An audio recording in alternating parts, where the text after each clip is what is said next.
In the heats, Coleman started from scratch, just like Sha'Carri Richardson, but his race was far tighter. He barely made it through, edging out John Howe by just 0.01 seconds with a time of around 12.68. It was enough to advance. But the semifinal proved even harder. Once again chasing runners with big head starts, Coleman struggled to close the gap. This time there was no late surge. He finished fifth in his semifinal and missed out on the final altogether.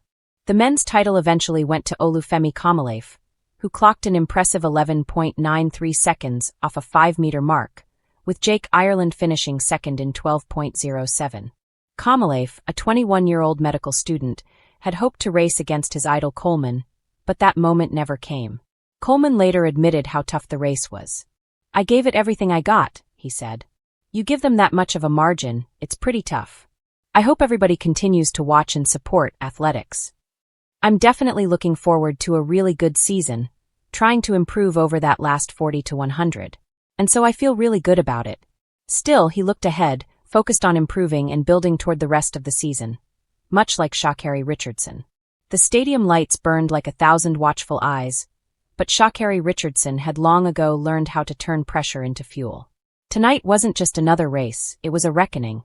The whispers had followed her for months. Can she do it again? Was the Olympic Games gold her peak? Is she still the fastest woman alive? Sha'Carri didn't answer those questions with interviews. She answered them with silence, discipline, and now, with fire in her legs. The gun cracked. For a split second, time froze, the kind of stillness that lives between doubt and destiny. Then she exploded forward. Her start wasn't perfect, but perfection had never been her story.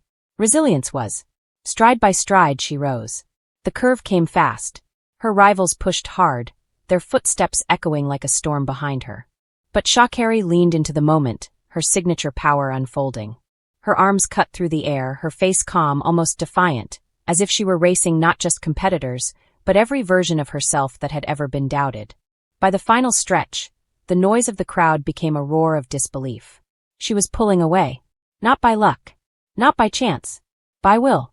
And in that final burst, when lungs burned and legs screamed, she found something deeper. Not just speed, but purpose. The kind that can't be measured by a stopwatch. She crossed the finish line. First. History. For a heartbeat, she didn't react.